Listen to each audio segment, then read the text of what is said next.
All right, guys, happy Thursday. Let's go ahead and talk about what you're going to be learning today, which is pretty much the same thing we've been doing or that we did on Tuesday, which was adding and subtracting fractions. However, today we're going to add on to what we've learned by starting to subtract from one whole.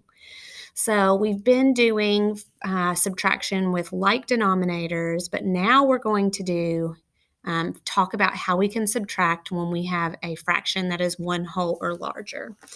So hopefully you have a whiteboard or a blank piece of paper, and you can kind of work some of these problems as we get started. So first of all, let's find the value of 1 minus 3/8. So that's what we're going to be doing. We're going to be looking at 1 minus 3/8. Well, how can we give them similar units? We know 1, if I wanted to make it 8 so that they were like units, how many 8s would I have? So hopefully you're saying 8/8. So now I'm doing 1 minus 3/8. And in order to make it easy, I'm going to do 8/8 minus 3/8, okay? So now instead of having that 1, I have 8/8, and it makes it so much easier to subtract, right? I know that 8 minus 3 is 5, so my answer is 5/8. 1 minus 3/8 equals 5/8. Very easy to subtract, okay? Let's look at it on a number line because you're going to be asked to model your work on a number line. That would be part of an RDW process. That would be the draw, right? So let's look at a number line. And because my fraction is going to go all the way to 1, my benchmarks are 0 and 1. And I know that 0 is 0/8. And then you told me my whole was 8/8. My halfway point, what's 1/2 of 8? Would be 4/8. Now I'm going to add my 1, 2, 3, and my 5, 6, and 7/8. So I start here at 8/8. And remember, let's go ahead and label.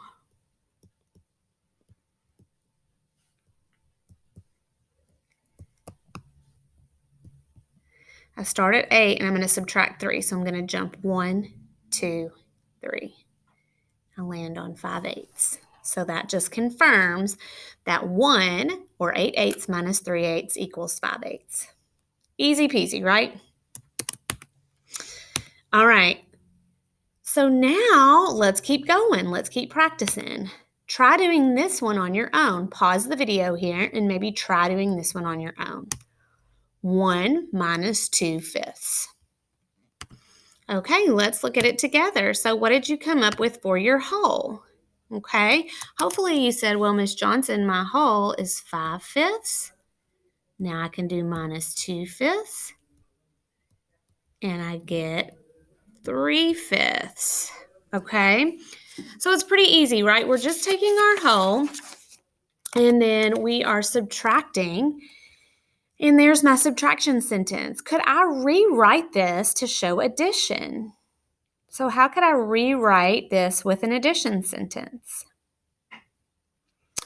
Well, hopefully you know that if we just did 3/5 plus 2/5, then we get our 5/5, which also equals 1 whole. Okay, so pretty easy. I kind of feel like you guys have gotten 2 really easy lessons in a row here. I want to look at 1 minus 2/3. So let's do 1 minus 2/3 equals x. So sometimes in math we use x when we're trying to solve for a missing number. So x is our missing number, okay? So if I have 1 minus 2/3 equals x, then I also know that x equals 2/3 plus 1. right? So now I've got this number bond over here where I know my whole is here, and I know I've got 2/3, and now I'm trying to solve for x. So what is x? 2/3 plus 1, or 3/3, right? So x would be the missing part here.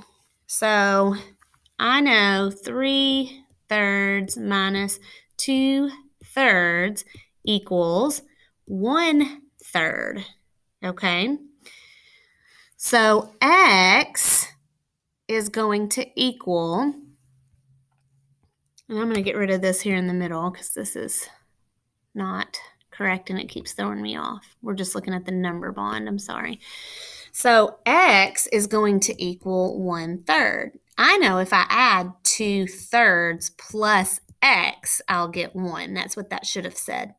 And we know that 2/3 plus 1/3 equals 3/3 or 1, right? So if I take x, which is 1/3, and I say 2/3 plus 1/3, then I get 3/3, which is my whole. Okay? So, not to confuse you, the subtraction's pretty easy, but I want you guys to know that subtraction is kind of like addition working in the opposite way, right?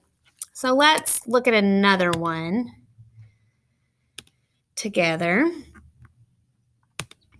Let's solve. Now we're taking it up a notch, okay? We're going to kick it up a notch here, and we're going to say, what about numbers greater than 1? So what about numbers that are between 1 and 2? Okay, so we're going to solve 1 1/5 minus 2/5.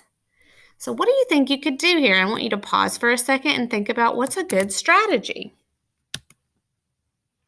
Well, first, I'm going to draw a number bond to decompose my 1 1/5 so that it only has fifths, okay? So I know 1 1/5 is 5/5 because 1 whole is 5/5 and 1/5, okay? And if I add those together to get an improper fraction, I get 6/5. So now, instead of looking at 1 1/5, I'm looking at 6/5. And I'm going to take 6/5. Whoopsie. 6/5. It's been a long day. Now I can subtract 2/5. 6 minus 2, well, that's 4. So I get 4/5. Okay? I want to look at it showing you a couple of tape diagrams. Okay? So first of all, I'm going to draw a tape diagram. And I'm going to divide it into, actually, I'm going to divide it into 6 pieces.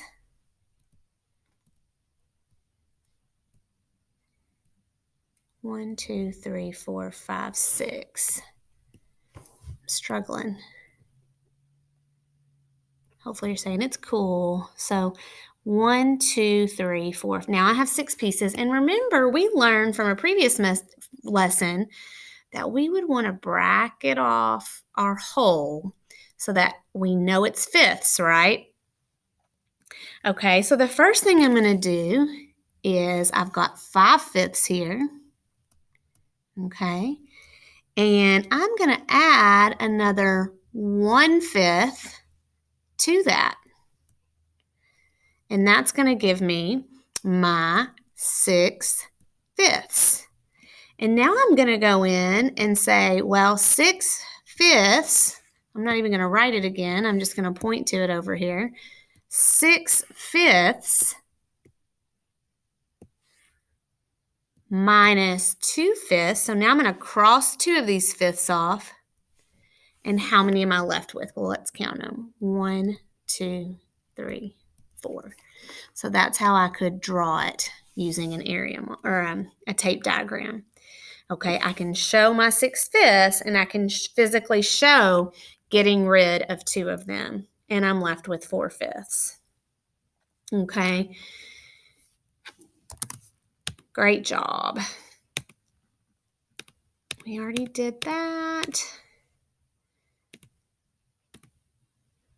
Now they wanted me to show you a different tape diagram. So let's look at a different tape diagram. I'm going to draw this one over here. This time I'm going to draw 6/5 again.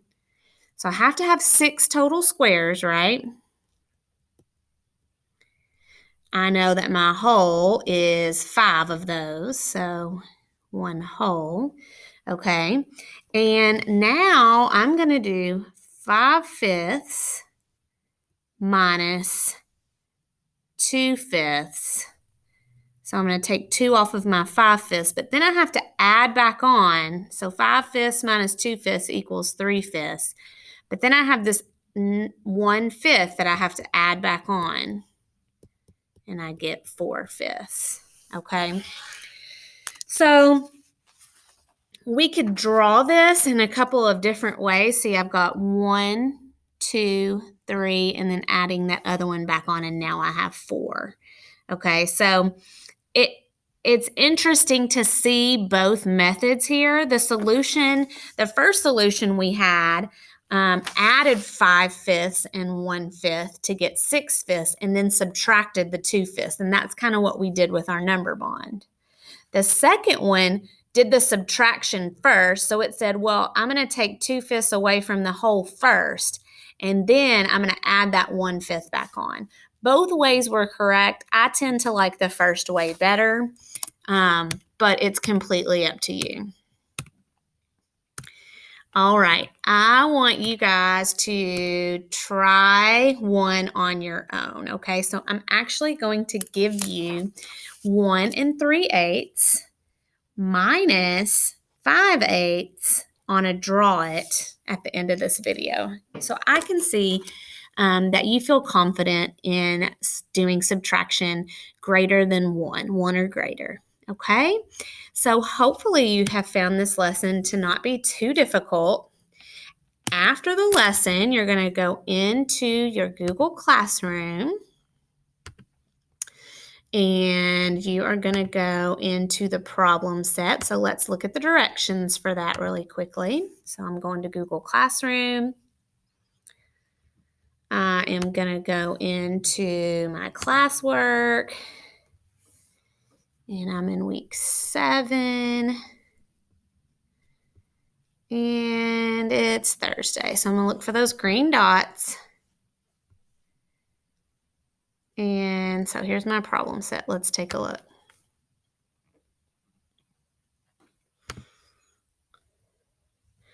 So it looks like you're going to be doing all of the problems on this problem set.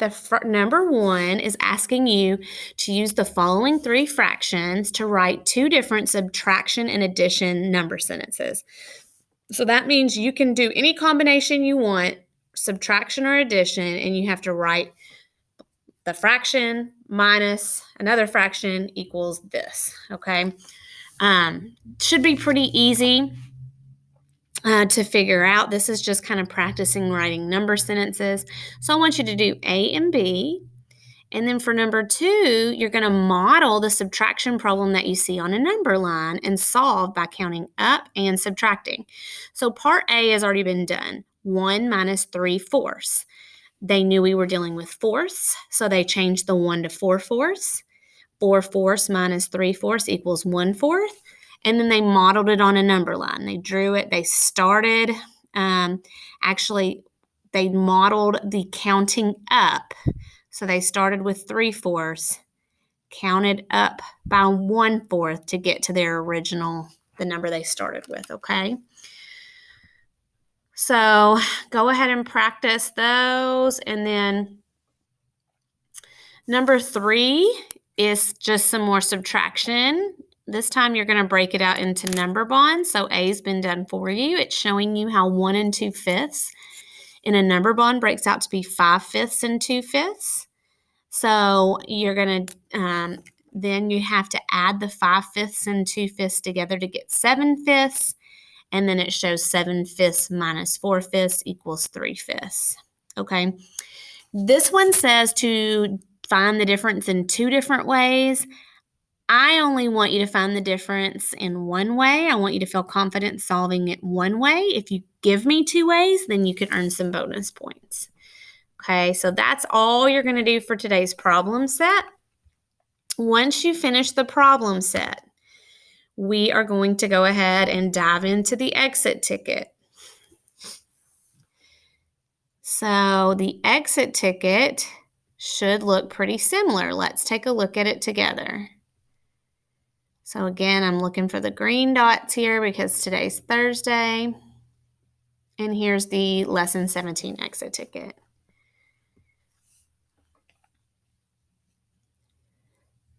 Solve and model with a number line. Okay, so 1 minus 2/5. And then also solve for the difference using a number bond to show decomposition, okay? It says solve in two different ways. Again, I'm really only concerned with you solving it in one way, and those are the only two problems on the exit ticket. So I hope that you found today's lesson to be pretty easy, kind of like Tuesday, and hopefully you are going to work really hard on that problem set to get in some good practice to make sure your learning sticks. And I will look forward to debriefing with you tomorrow. So today's code word is tomorrow, and I will see you then.